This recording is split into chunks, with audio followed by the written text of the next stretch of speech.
Jadi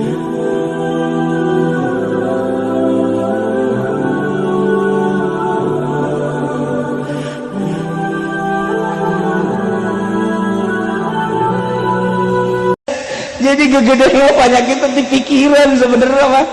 Gegede di pikiran si Imam Ghazali mah. Urang nyeri mata di pikiran, nyeri celit di pikiran, nyeri irung di pikiran terus jadi beteng dan di pikiran sebenarnya mah. Tok gerage anu boga kreditan, gringet tereh modar teh jelema. Sok gerage pejabat, garering dan lain sebagainya. Tetapi lamun urang ka Allah, Masya Allah lepas. Assalamualaikum warahmatullahi wabarakatuh.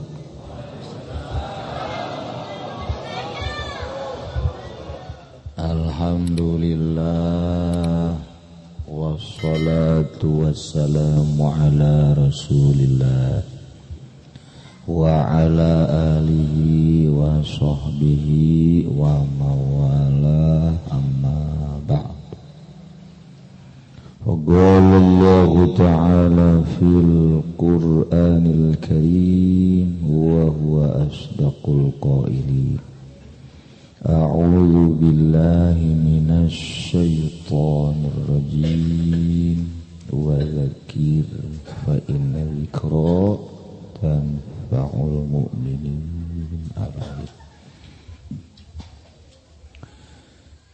Terlebih dahulu marilah kita sama-sama memanjatkan puji dan syukur kehadirat Allah Subhanahu wa ta'ala yang telah memberikan berbagai nikmatnya kepada kita sekalian, terutama nikmat yang amat besar ialah nikmat iman dan Islam. Shalawat serta salam semoga tercurah kepada junjungan alam Kangjeng Nabi kita, Kangjeng Nabi Muhammad sallallahu alaihi wasallam beserta para keluarganya dan para sahabat-sahabatnya, juga para pengikut-pengikutnya ila yaumil qiyamah. Yang saya muliakan para kesepuhan Kampung Doyong, Kampung Doyong.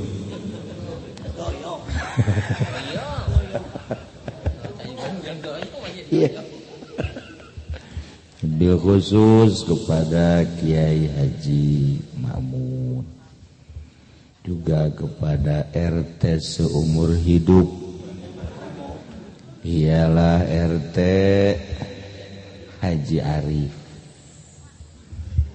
juga kepada tamu yang jauh dari planet sana, ialah Profesor Dr. Kiai Haji Supendi beserta kru baca manakib.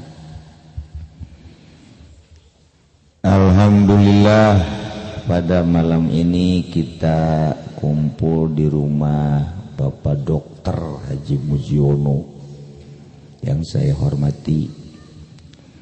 Mudah-mudahan berkumpulnya kita di sini dalam rangka walimatul arus, mendapat rahmat dari Allah Subhanahu wa ta'ala, sehingga setelah kita kumpul di sini pulang minimal perut kenyang, minimal. Tetapi urusan perut mah gampang, yang penting urusan pencerahan hati. Mudah-mudahan hati kita semua jadi terang, jadi terbuka sehingga menjadi luluh, akibat dari luluh terang cerah, jadi nanti hari Minggu kita kondangan. Ya amin itu. Hari Minggu atau hari Senin. Saya insya Allah nikahkan Minggu ba'da zuhur. Jadi nikah hari Minggu, resepsi hari Senin. Para jamaah kaum muslimin wal muslimat rahimakumullah. Kalau saya ngedengar marhabat tadi seneng di kota, doyong kan kota. Kota kebanjiran. Wong di televisi aja ada, di Kompas juga beritanya ada, doyong kebanjiran. Katanya total tuh mana emang? Oh di bawah sono. Di sini bukan total. Iya doyong sini. Nggak mau dia. Katain total nggak mau. Ya alhamdulillah saya di perjalanan mendengar berita bahwa Jakarta banjir. Biarinlah Jakarta ini, kata saya kan gitu. Biarin. Ada lagi berita istana juga kebanjiran. Orang-orang istana siap boyong ke Bogor. Ya biarin lah. Kata saya biar pada mati juga ya nggak apa-apalah. Tapi pas begitu ada berita lagi total banjir, langsung saya ingat sama RT Arif, mati enggak dia ya?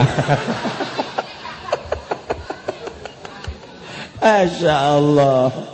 Sebab kalau ditotalkan banyak teman-teman kita, banyak saudara-saudara kita jadi ingat. Masya Allah, ternyata ya alhamdulillah masih pada hidup. Ya masih pada hidup. Berarti kan gak apa-apa. Banjir gak ngaruh. Banjir kita kayak di Ethiopia, kelaparan beranak aja terus aja. Jadi kelaparan tuh gak ngaruh. Ya alhamdulillahirabbil alamin. Malam ini kita berkumpul di rumah Bapak Haji Mujiono dalam rangka rasulan, bertawasul kepada ahli-ahli kubur, khususnya kepada Kangjeng Nabi kita, Kangjeng Nabi Muhammad sallallahu alaihi wasallam, untuk memohon barokahnya. Sebab Pak Haji sekeluarga punya hajat, yakni punya maksud akan menikahkan putrinya yang bernama Pratiningsih dengan Nur Febri. Saya itu kalau ngedengar pertikahan cemburu. Iya, maksudnya jatah kita kan 4, kan baru 1. Iya, jadi cemburu saya. Kenapa yang lain lagi? 1 tinggal 3. Sama, beliau juga 1. Ini juga 1. Mobil punya, perusahaan ada, rumah punya 2, 3, istri 1. Ini kan gak bagus ini. Iya, maksudnya gak bagus. Mestinya perempuannya yang nawarin. Kalau gak nawarin ya gak jadi. Akhirnya karena perempuannya nggak nawarin, suaminya juga takut, ya cukup 1 saja.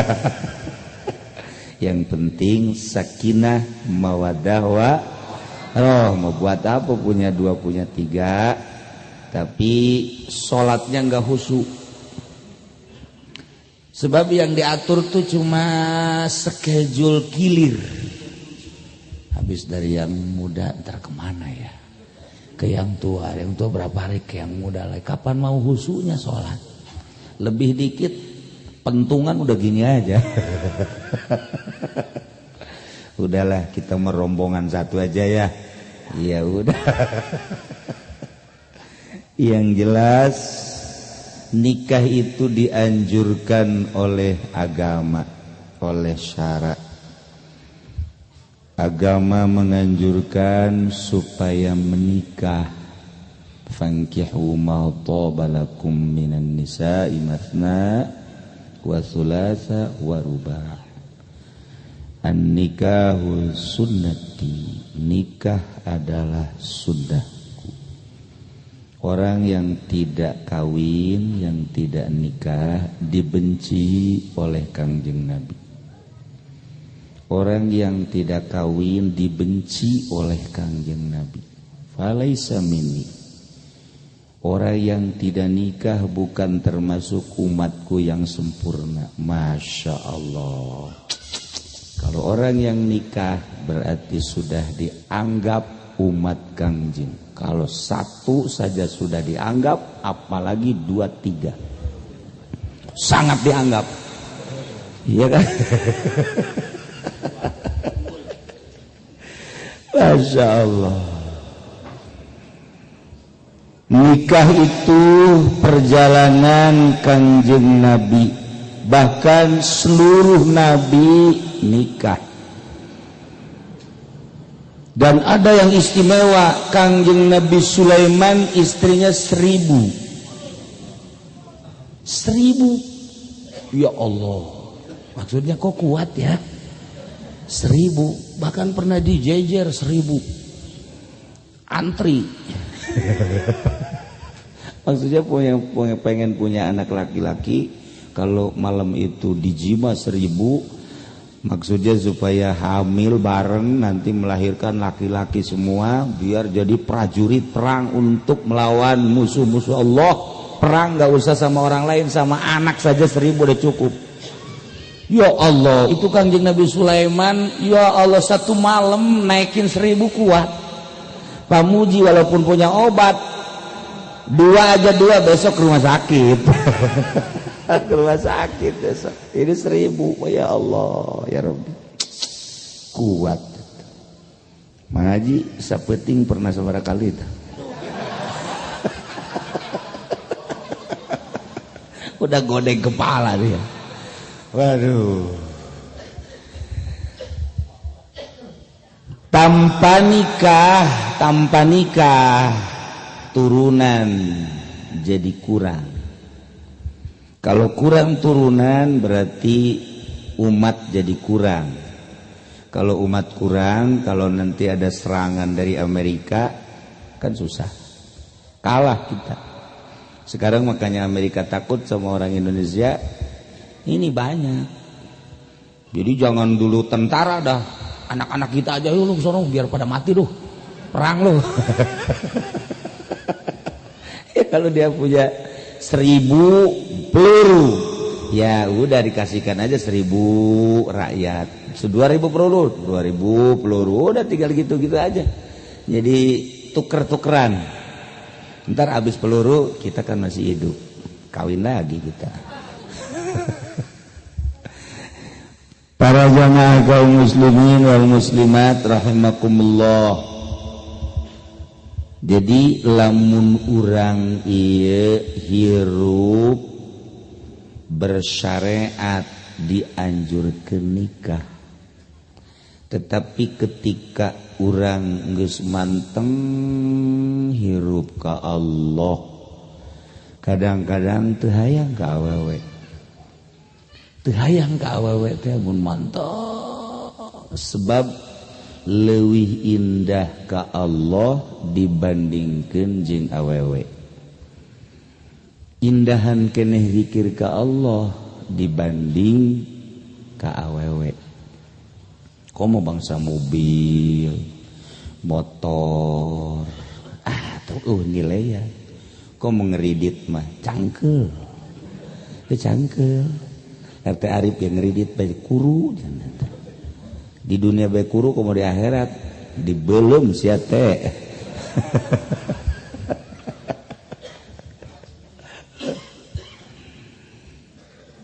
ada satu nabi yang terkenal dengan gantengnya ialah Kangjeng Nabi Yusuf alaihissalam. Kangjeng Nabi Yusuf makasep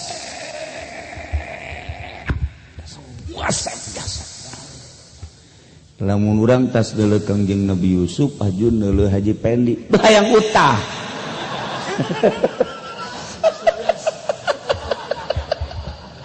Sebel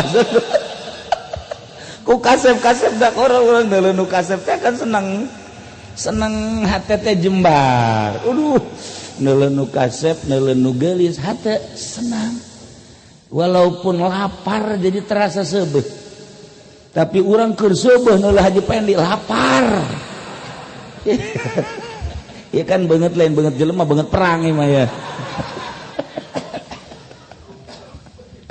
Kangjeng Nabi Yusuf kasep mantak diibaratkeun samangka dibelah dua sabelah dibikeun ka Kangjeng Nabi Yusuf sabelah babarengan urang kabehan uyuhan ieu urang aya irungan ieu bener teh uyuhan sapira sabelah samangka babarengan ku urang kabeh Kangjeng Nabi Yusuf sabelah sorangan Masya Allah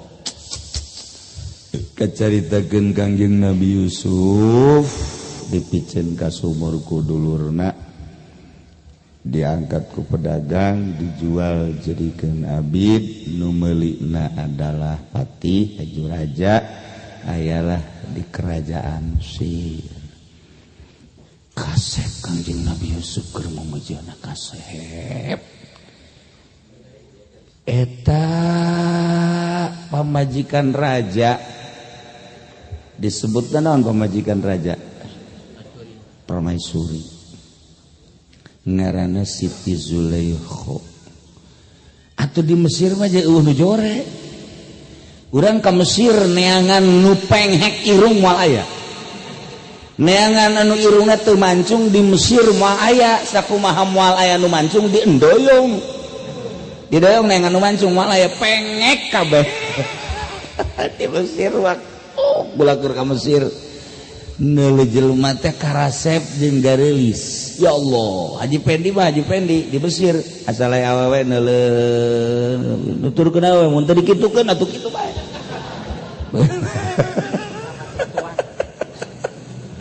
garelis aya teu nabrak trotoar kan lempang teh ya Allah kaget beureun neuleuh urang Mesir garelis jasa pelayan restoran diparoto padahal eta pelayan ku boloon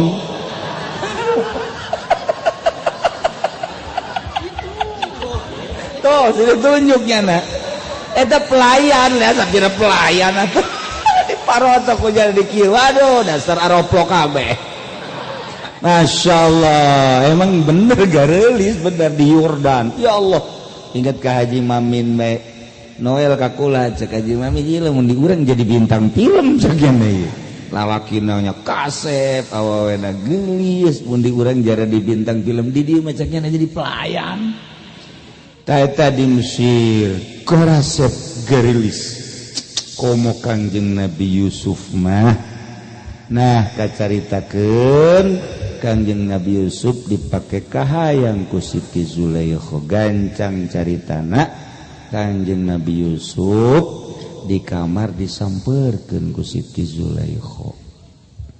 Siti Zulaikha na geus siap geus teu make calana jero.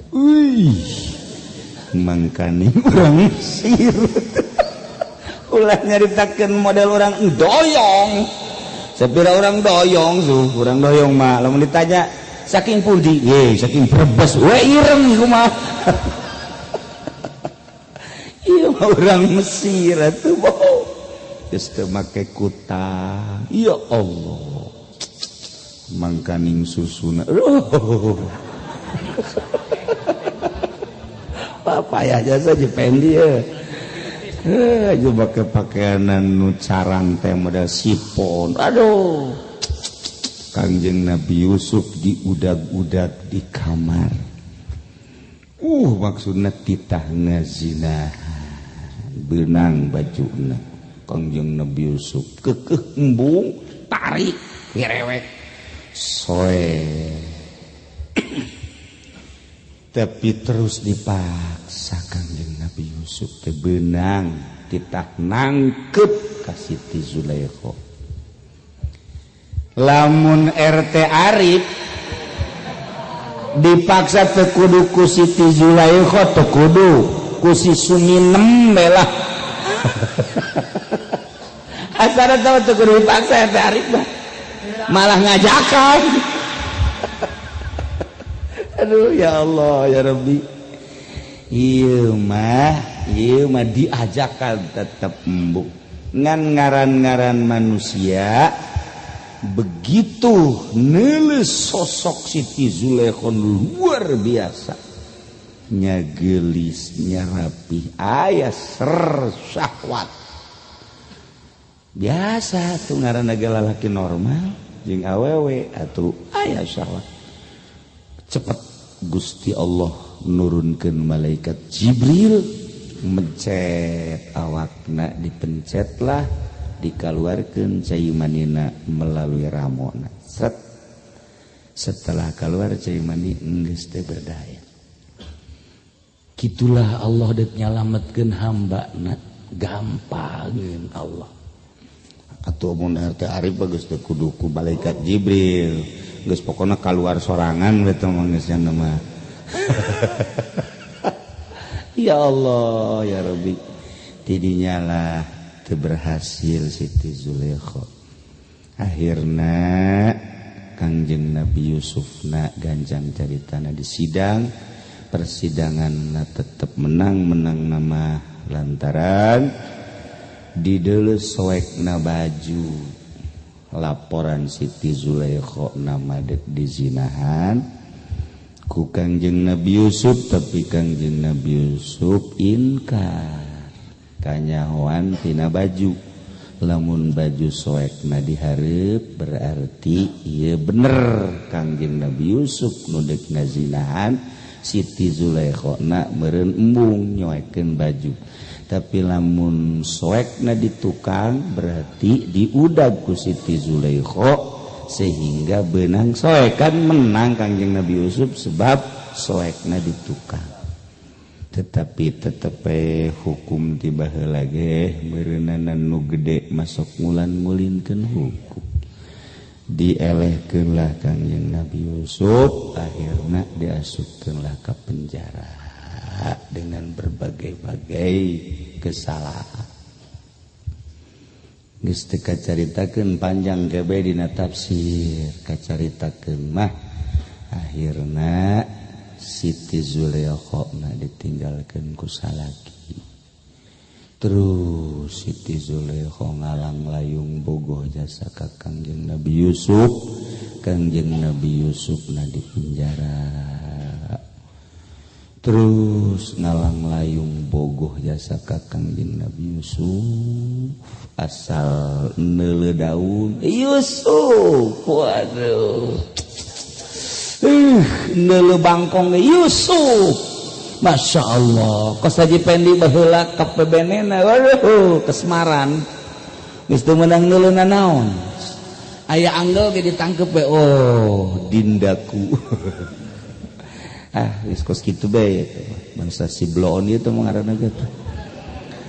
Tah, ieu Siti Zulaikha akhirna disalametkeun ku Gusti Allah, boga guru lah nyana dibimbing mengarah ke Gusti Allah. Akhirna berzikirlah nyana. Sanggeurna berzikir pelampiasan cinta anu keterlaluan dialihkeun ku harindu tadina cinta ka Kangjeng Nabi Yusuf, yakni ka makhluk ku ari dialihkeun cinta ka Khaliq. Zikir terus nyana. Dan penting. Illallah, illallah, illallah dengan bimbingan maka Siti Zulaikha berangsur poho manteng ka Gusti Allah. Kuari geus pindah rarasaan tadina dedeluan ieu teh jadi kanikmatan sesuai jeung watakna kuari teu. Nu tadina dedengean indah mun ngadenge suara nu merdu sesuai jeung watakna kuari teu. Tadina irung ngambe resep nu seungit-seungit dunia sesuai jeung watakna kuari teu. Kitu kene sungut leungeun beuteung jeung sajabana drastis 180 derajat karesep kana urusan dunia beralih ka urusan akhirat. Masya Allah kuari indah jasa Siti Zulaiha. Duta tadina cicing di istana kuari mah cicing di hadapan jembatan. Tetapi keindahan cicing di hadapan jembatan teh ngaleuwihan cicing di istana. Di cicing di istana mariweuh kudu boga pangladen-pangladen. Tukang ngepel, tukang sasapu ngaladenan dahar nginum pakaian mandi dan lain sebagainya. Riweuh keindahan dunia mah kuari mah di hadapan jembatan jeung Allah. Nikmatna luar biasa. Teka denge suara-suara nanaon, teka deuleu makhluk-makhluk, teka ambean duniawi, hiji be Allah. Mantep biasa. Siti Zulaiha geus teu inget ka makhluk kuari ka Allah mah cicing hadapan jembatan. Allah Allah Allah. Nyeseri sorangan jeung Allah nikmat. Diangkat jadi waliyatullah ngeunaheun kahujanan kaanginan kapanasan teu karasa sebab ieu ruh keur ka Allah. Lamun geus kaedanan Allah moal aya panyakit. Boro-boro kaedanan Allah edan biasa ge teu kena panyakit. Edan biasa be edan biasa jeung urang mah dahar hati-hati minum hati-hati sesuai jeung aturan medis ulah loba teuing ieu coba ge tetep bae kena panyakit nu edan ngadaharna dipelbak urut batur teu gering-gering coba ge dulu nu edan ilamotan hees di mana bae teu gering edan eta ai si eta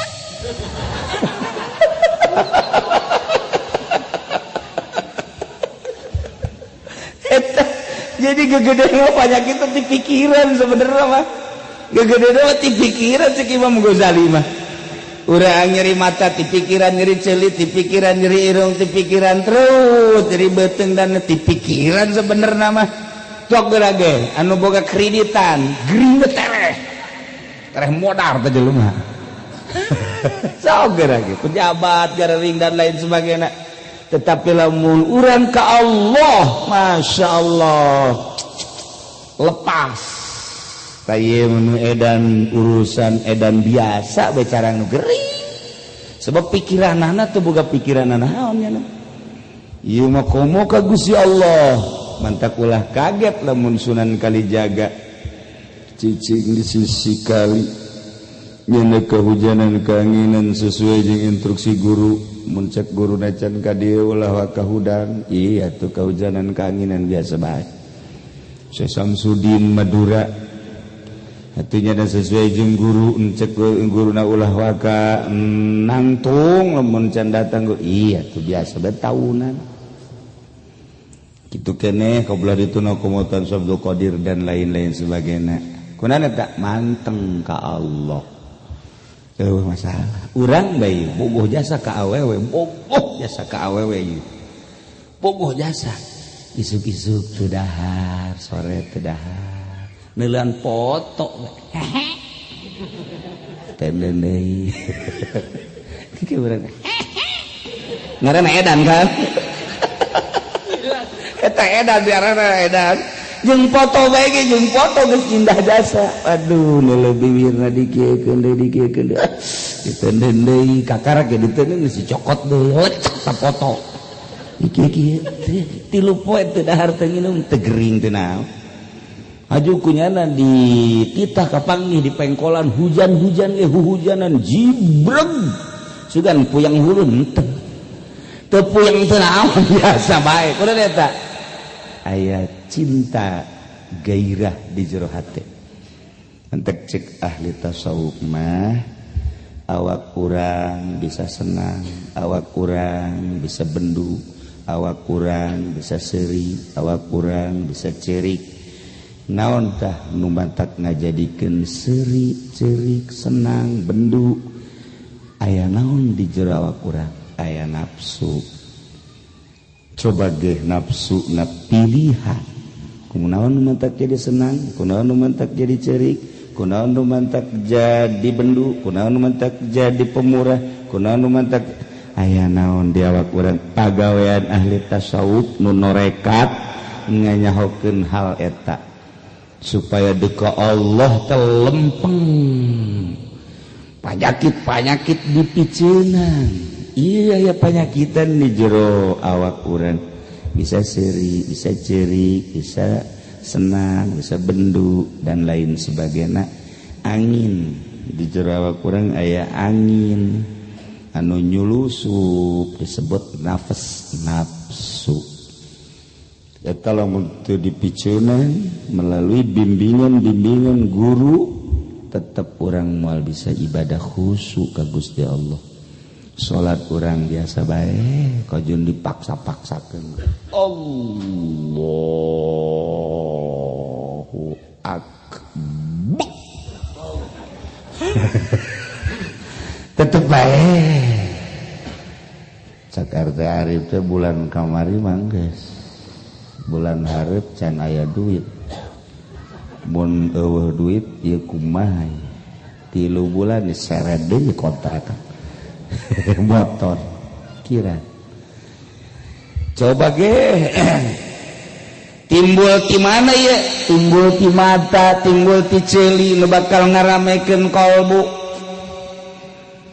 mata urang dedeulean asup ke jero hate rame di jero hate ceuli urang dedengian asup ke jero hate rame di jero hate irung urang ngaambean asup ka jero hate rame di jero hate nu ngaramekeun hate urang mata ceuli irung rame di jero hate akibat dedeulean akibat dedengian akibat aambean bisa seri akibat leuleuh denge ngambe bisa cerik akibat leuleuh denge ambe ieulah indra nu kudu diurusan ku urang mantak urang ngaji lalaunan syariat narapihan saenggeus teh syariat narapihan moal indah ibadah lamun urang can ngabersihan panyakit moal indah ibadah aya bae sieun hudang ti peuting sieun ka kuntilanak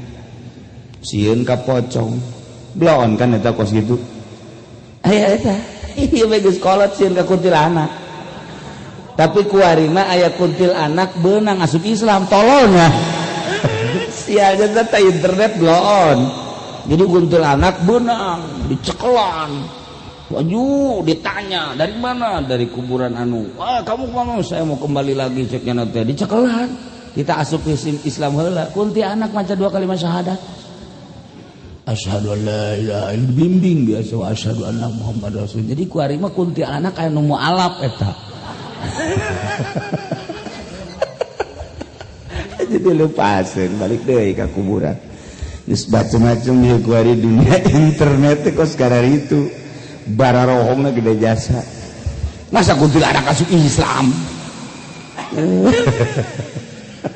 nah ieu Siti Zaliha panjang ta urang lamun nyaritakeun eta panyakit di awak urang mata bisa seri urang ku mata bisa cerik urang ku aya angin di jero awak urang urus ku urang nah komo neungeus kolot mah coba tujukeun bata urang ka akhirat ciri urang ka akhirat irung urang ka akhirat sugut urang ka akhirat golbu urang ka akhiratkeun lantaran geus moal kebal deui masa potongan kieu huis geus lain di luhur jembut geus huisan mun moal ka mana deui asal moal kebal deui nu syariat mah bener teu atuh geus wayahna geus kudu lempeng ka Allah.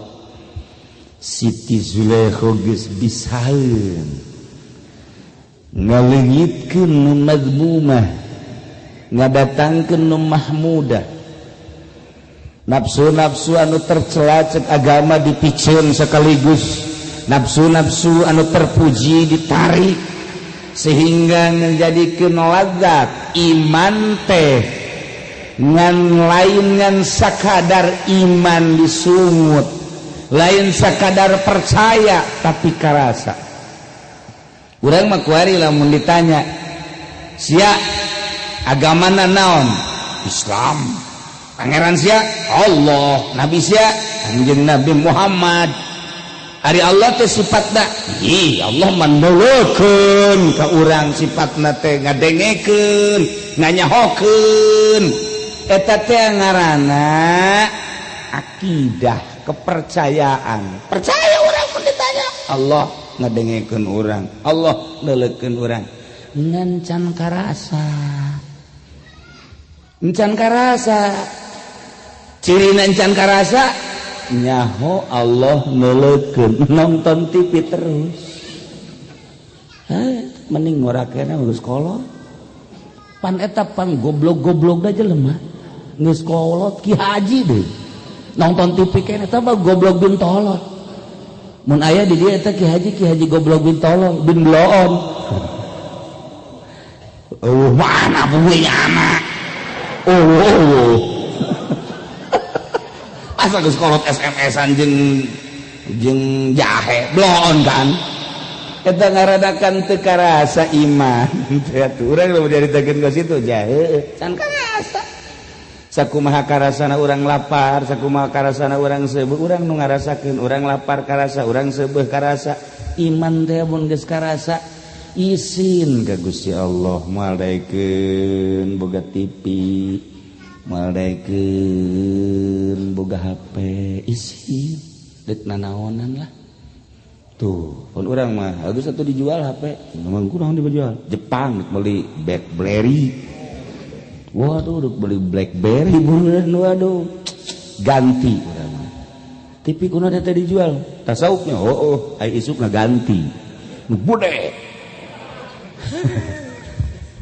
tah eta urang mah iman ngan can karasa lamun geus karasa teu hayang nanaon hayangna zikir maca sholawat maca Quran hayangna eta we salat hayangna teh salat ieu teu kadengean ku Siti Zulaikha langsung kieu illallah Allah geus geunah kuai rupa geus jadi nini Siti Zulaikha tapi iman jadi mantep ka Gusti Allah keur ngora iman luluh sehingga ngudag-gudag Kangjeng Nabi Yusuf barang geus kolot iman manteng teu hayang Kangjeng Nabi Yusuf kacaritakeun jadi raja begitu kacaritakeun jadi raja inget baheula teh dipikahayang ku seorang permaisuri ngaran Zulaikha deuk diteangan cek Kangjeng Nabi Yusuf jaboga pamajikan teh jadi raja mah hendeuk sabaraha bae oge di zaman harita mangga teh teuing deuk diteangan lantaran ieu Siti Zulaikha bogoheun jasa aya nu ngabejaan Tuan Raja Yusuf aya Zulaikha di mana Tuhan dapeun jembatan diudag ku Kangjeng Nabi Yusuf. Kangjeng Nabi Yusuf make pakaian kebesaran kerajaan, make mahkota kerajaan, kuda anu disiapkeun kuda di istana.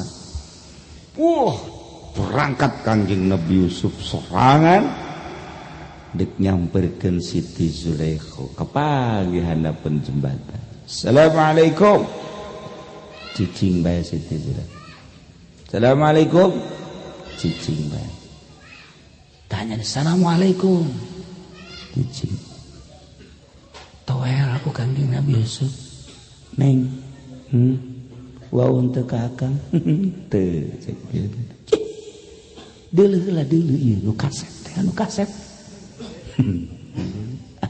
teu wau cek situ we ke coba ieu lain Zulaikha cicing bae coba pandang ieu saha teu wau cek sugan di hati aya saha anu dipake ka deudeuh ka memeting ka cinta eueuh nu aya di hati saha kuari eueuh iwal ti Allah masyaallah ieu tadi deuleu coba sahanya ieu Yusuf oh Yusuf cek Siti Zulaikha Yusuf ieu jangan sakikituna aduh ya Allah cakang Yusuf haramat Zulaikha hayu urang ka istana embung cekna jang naon dunya lain pan maneh baheula teh ngudak kula ieu kula wari Yusuf geus jadi raja ieu urang ka istana baheula kaula ngudag-ngudag maneh keur can wauh jeung Allah ketika kaula kuari geus wauh jeung Allah makhluk mas sataiko ku henteu indit maneh Yusuf kula baker jeung Allah cek Kangjeng Nabi Yusuf murigak buru ayo eta ka Kangjeng Nabi Yusuf komo ka Haji Pendi mah beureun ditendang jeung diciulan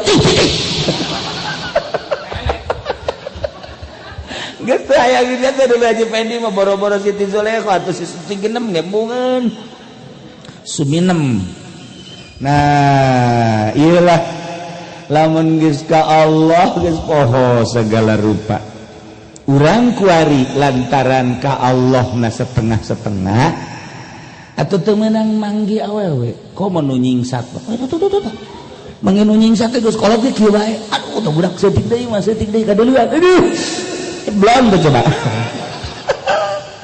nyana naik angkot amprok jeung pahareup-hareup jeung si mbana make rok mini kieu kahayang kula mah jageus kolot malingeus atuh kieu nya geus kolot mah pantes kieu teu jana mah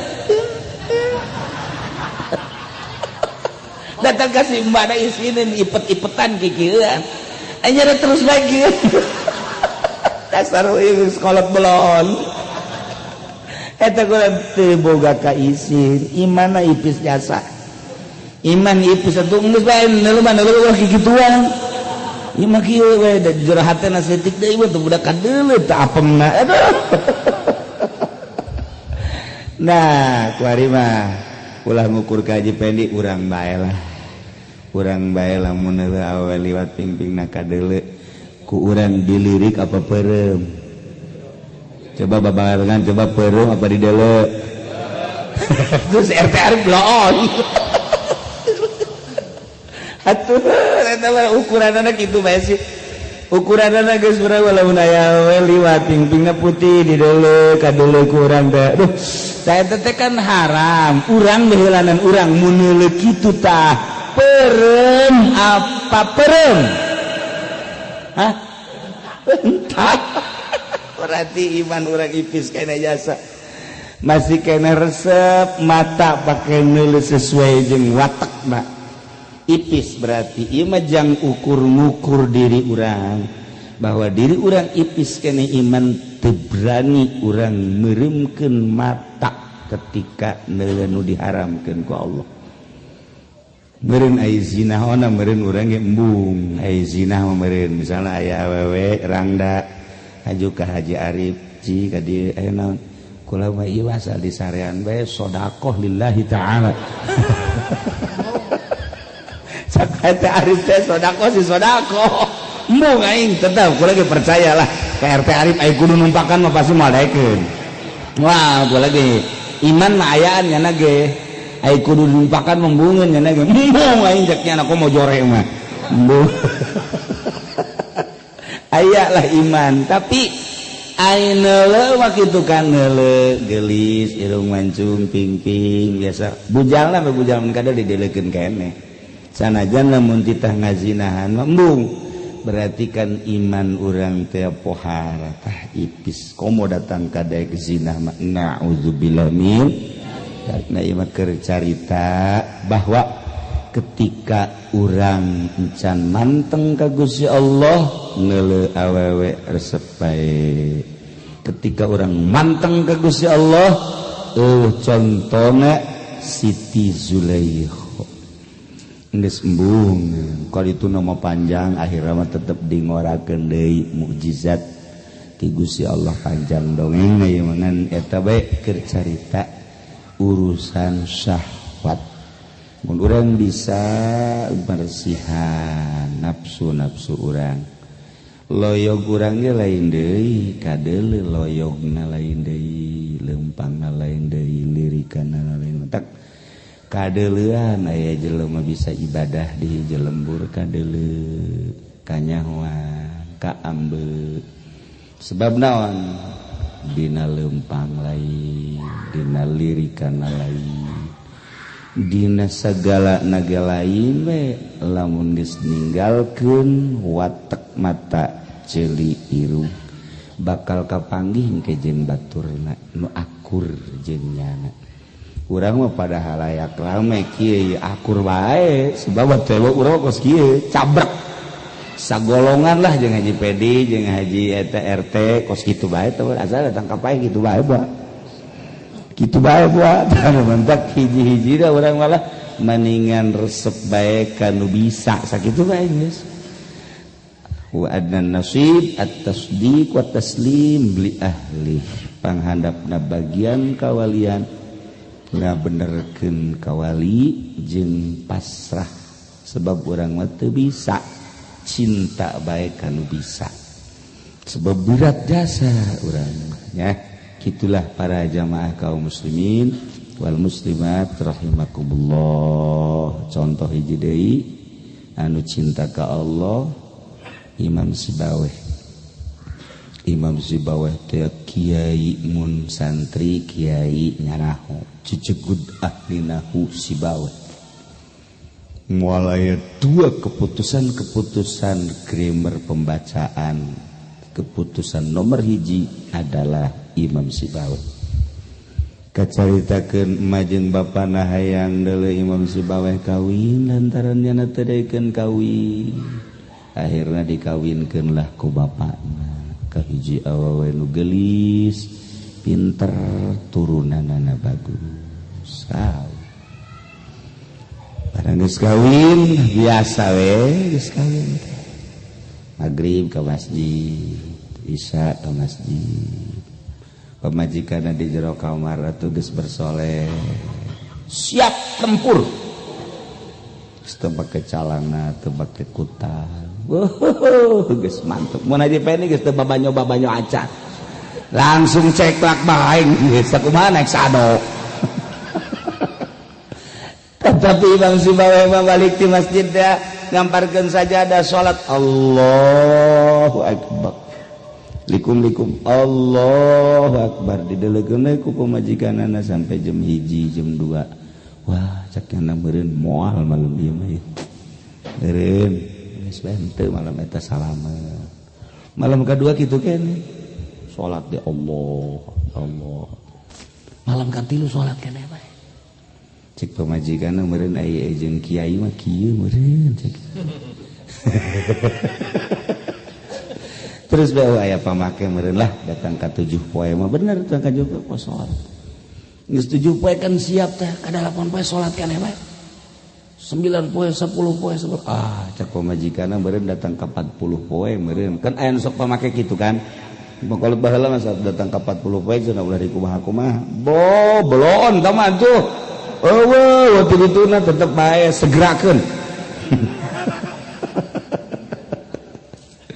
kata 40 poe masih kene salat kene bae ya Allah akhirnya 41 42 pamajikanna langsung bae tas diturunkeun baju diasup-asup ke bebenah isuk-isuk langsung bebejakan di tohana di ka mana neng balik kunaon emang teu kuna naon cih ieu ku bae emang aya naon jeung salaki teu aya naon pat aya naon si balik teu bae teu aya naon si bawe ka dieu cek mana ieu pamajikan deuk balik emang kunaon teu kuna naon mah Neng emang aya naon ributan henteu.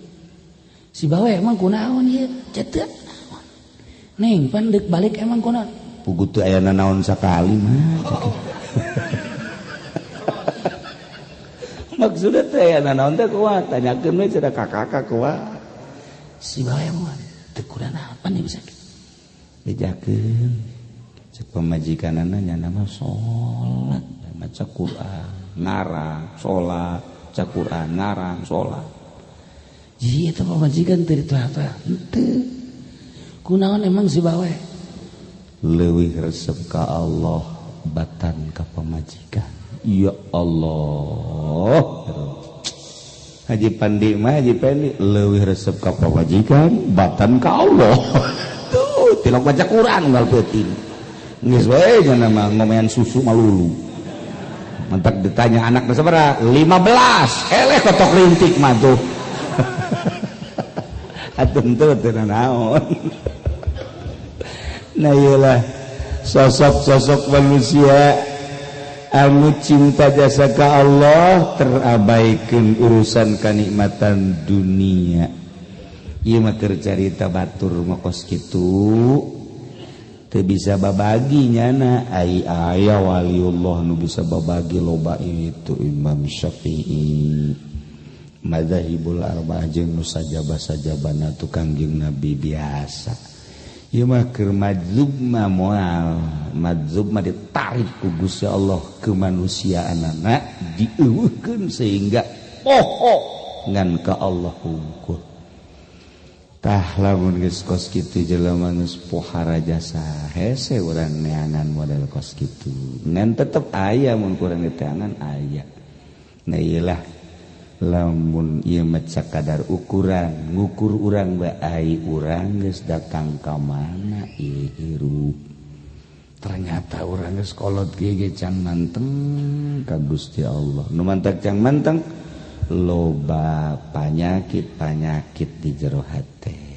Hubud dunya, hubur yasa, hubul jah, hubul mal. Aya godob teu meunang salah saeutik jeung jelema bendu, marah, hiri, etalah panyakit-panyakit eta. Hayang ka alam ria ngaranna, ujub dan sajebana.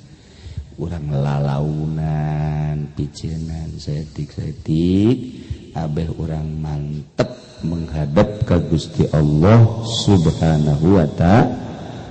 Para jamaah kaum muslimin wal muslimat rahimakumullah, ieu mah carita soal antara lalaki jeung awewe seperti kos kitu. Ieu urang doakeun kedua mempelai mudah-mudahan diparanjangkeun umurna, dikuatkeun jodona, dibere keturunan anu soleh nu solihah, dibere rizki anu loba jang ibadah, sehingga akhir hayatna aya dina ridho Allah Subhanahu wa ta'ala.